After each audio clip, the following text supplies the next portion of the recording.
السلام علیکم ورحمۃ اللہ وبرکاتہ۔ الحمدللہ رب العالمین والصلاة والسلام علی اشرف الانبیاء والمرسلین نبینا محمد وعلی آلہ واصحابہ اجمعین وبعد۔ برادران اسلام، دینی اور ملی بھائیوں، احباب اور بزرگوں، قابل احترام ماں اور بہنوں، اللہ کے فضل و کرم سے، اس کی توفیق سے ہم نے آپ نے ماہ رمضان کا 2 اشرا مکمل کر لیا ہے، اور اب ہم اس وقت تیسرے اشرے میں ہیں۔ آج اللہ کے فضل و کرم سے، اس کی توفیق سے رمضان کی 21ویں تاریخ ہے، اور تیزی کے ساتھ وقت گزرتا جا رہا ہے۔ آخری اشرے میں چند مسائل خاص طور پر ہمیشہ زیر بحث آتے ہیں، اور ظاہر ہے کہ یہ مسائل چونکہ آخری اشرے سے ہی متعلق ہیں، اس لیے آخری اشرے میں ہی اس سلسلے میں گفتگو کی جاتی ہے اور اس کی ضرورت پڑتی ہے۔ الحمدللہ آخری اشرے میں ایک اہم اور بنیادی عبادت اللہ تبارک و تعالیٰ سے مناجات اور خلوت کا بہترین موقع اعتکاف ہے، اور اعتکاف الحمدللہ جو معتکف ہیں، جنہوں نے اس سال ماہ رمضان میں اعتکاف کا ارادہ کیا ہے، وہ معتکف ہو چکے ہیں، اور اعتکاف کے سلسلے میں جو احکام ہیں، مسائل ہیں، اس کا تذکرہ سرسری طور پر آپ کے سامنے کیا جا چکا ہے اس سے پہلے حلقوں میں۔ اس وقت ایک بہت ہی مختصر اور چھوٹا سا مسئلہ ہے جو اعتکاف سے متعلق ہے۔ وہ مسئلہ یہ ہے کہ عورتیں کہاں اعتکاف کریں۔ عام طور پر جب رمضان کا آخری اشرہ آتا ہے تو یہ موضوع چھڑ جاتا ہے،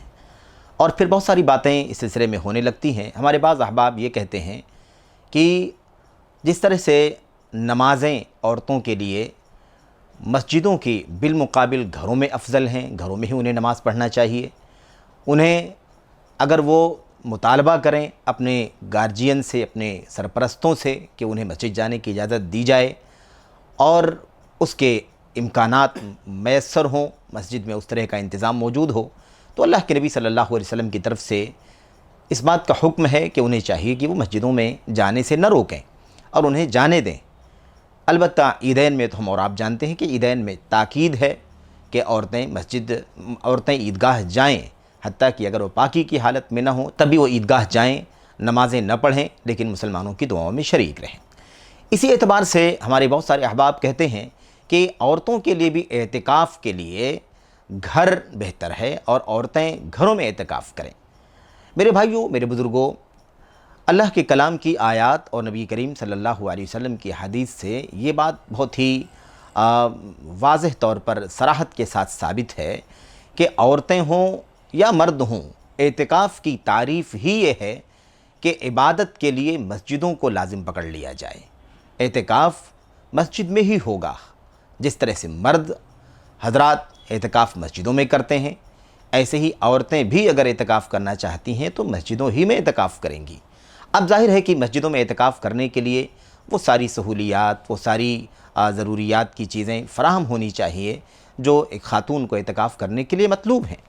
ظاہر ہے کہ یہ ایک بہت ہی مشکل امر ہے، مشکل اور دشوار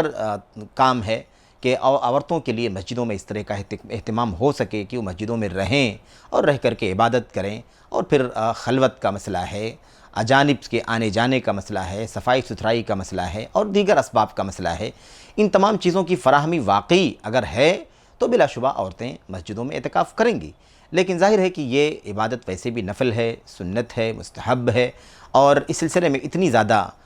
کوئی تاکید نہیں ہے کہ کرنا ہی چاہیے۔ تو مردوں کے لیے یہ چیز مستحب ہے، سنت ہے، وہ ان کے لیے آسان ہے کہ وہ اعتکاف کریں، لیکن ظاہر ہے کہ عورتوں کے لیے مشکل ہے یہ۔ لیکن اگر واقعی امکانات موجود ہوں تو عورتیں اعتکاف کر سکتی ہیں، لیکن مسجدوں ہی میں عورتیں اعتکاف کریں گی۔ گھروں میں اعتکاف کرنا کسی بھی صورت میں درست نہیں ہے، جائز نہیں ہے۔ اگر گھروں میں رہنا ہے تو گھروں میں رہ کر کے وہ عبادت کریں، جتنی بھی عبادت وہ زیادہ سے زیادہ کر سکتی ہیں، لیکن اسے نہ اعتکاف کا نام دیا جا سکتا ہے، نہ اعتکاف کی نیت سے وہ کام ہو سکتا ہے۔ ظاہر ہے کہ عبادت کا کام گھروں میں کر سکتی ہیں، جس طرح بھی چاہیں وہ کریں، زیادہ سے زیادہ وقت لگائیں، لیکن اعتکاف کے نام کی، اس کی تعریف اور اس کی احکام سے جڑا ہوا جو کچھ مسئلہ ہے، اس کے ساتھ ایک عورت اعتکاف اگر کرنا چاہتی ہے تو بلا شبہ وہ گھروں میں نہیں، اسے مسجد ہی میں کرنا ہوگا۔ اس سلسلے میں نبی کریم صلی اللہ علیہ وسلم کی اور آپ کی ازواج مطہرات کی جو روایت صحیح بخاری وغیرہ کے اندر موجود ہے وہ بہت ہی واضح ہے میرے بھائیوں، میرے بزرگوں، اور اس سلسلے میں باتیں اکثر و بیشتر آتی ہیں اور گفتگو ہوتی بھی رہتی ہے، لیکن پھر یہ موقع اور یہ مناسبت آئی ہے اور بسا اوقات سوالات بھی بعض بہنوں کی طرف سے آتے ہیں، بعض مردوں کی طرف سے آتے ہیں، تو بطور یاد دہانی اس چیز کی طرف اشارہ کیا جاتا ہے۔ صحیح بخاری کے اندر حضرت ام المومنین عائشہ صدیقہ رضی اللہ تعالی عنہا سے مروی ہے، وہ کہتی ہیں کہ نبی کریم صلی اللہ علیہ وسلم نے رمضان کے آخری عشرے میں اعتکاف کرنے کا ذکر فرمایا، تو ام المومنین عائشہ رضی اللہ تعالی عنہا نے بھی نبی کریم صلی اللہ علیہ وسلم سے اجازت چاہی کہ وہ بھی اعتکاف کریں۔ میرے بھائیو، اللہ کے نبی صلی اللہ علیہ وسلم نے انہیں اجازت دے دی، فَأَذِنَ لَهَا، آپ نے اجازت دے دی۔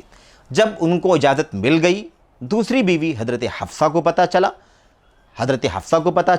تو حضرت حفصہ نے ام المومنین عائشہ سے کہا کہ میرے لیے بھی اجازت لے لیجئے تاکہ میں بھی اعتکاف کر لوں۔ اللہ کے نبی صلی اللہ علیہ وسلم سے ام المومنین نے اجازت چاہی، اللہ کے نبی صلی اللہ علیہ وسلم نے بھی انہیں بھی اجازت دے دی۔ اور پھر اس کے بعد کیا ہوا؟ کہتی ہیں کہ جب ام المومنین عائشہ کا اور ام المومنین حفصہ رضی اللہ تعالی عنہما کا خیمہ، یا کہہ لیجئے کہ جو معتکف ہوتا ہے، خیبہ جس کو کہا جاتا ہے، جو گھیر دیا جاتا ہے تاکہ لوگ تنہا اطمینان کے ساتھ اور پوری ترکیز کے ساتھ، انہماک کے ساتھ اللہ کی عبادت میں مشغول ہو سکیں، جب ان دونوں کا خیمہ یا ان دونوں کا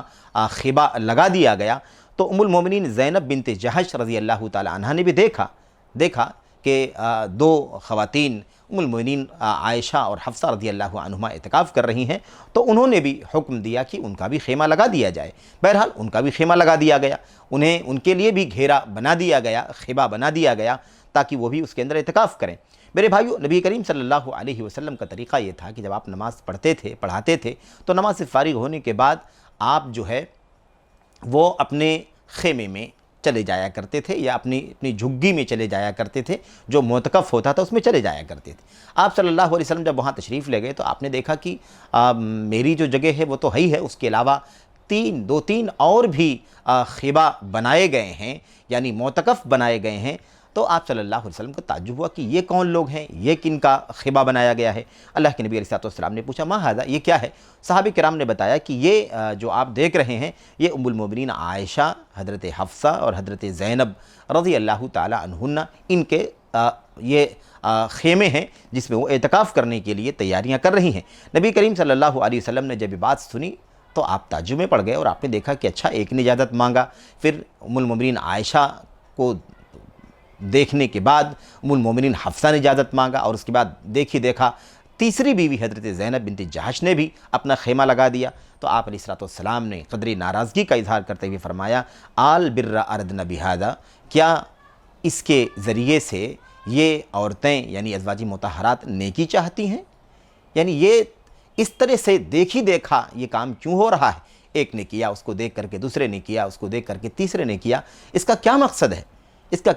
آخر اگر اعتکاف کرنا ہی ہے تو خود سے شوق ہونا چاہیے، خود سے ہی یہ کام کرنا چاہیے، آگے بڑھنا چاہیے۔ ایک کو دیکھ کر کے دوسرا، دوسرے کو دیکھ کر کے تیسرا، یہ تنافس والا معاملہ اس طرح سے نہیں ہونا چاہیے۔ اللہ کے نبی علیہ السلام نے فرمایا ما انا بمعتکف،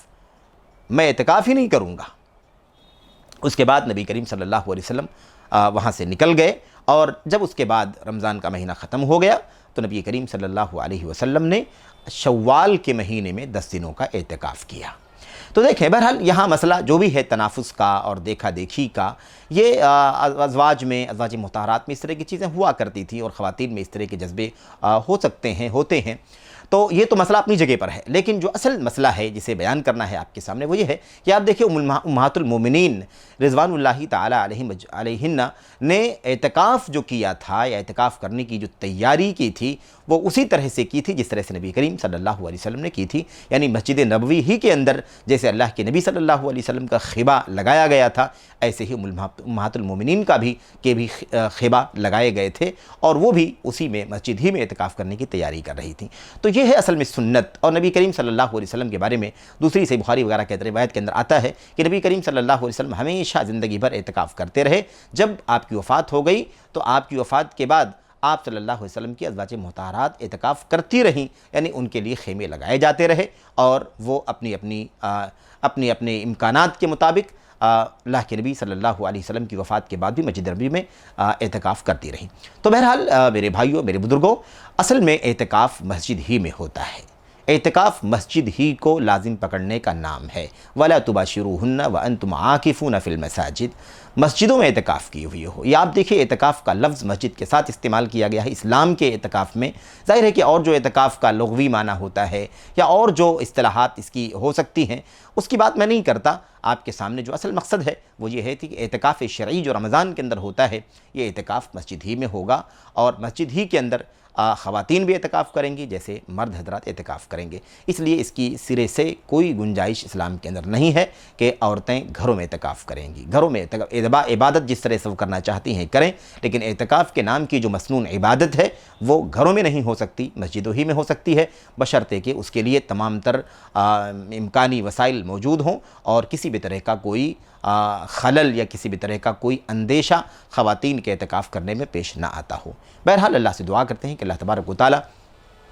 ہمیں ان مسائل کو اسی طرح سے سمجھنے اور اسی کے مطابق عمل کرنے کی توفیق عطا فرمائے جو اللہ کی کتاب میں نبی کریم صلی اللہ علیہ وسلم کی سنت میں اور سلف امت کی زندگیوں کے اندر موجود تھا۔ آمین یا رب العالمین۔ السلام علیکم ورحمۃ اللہ وبرکاتہ۔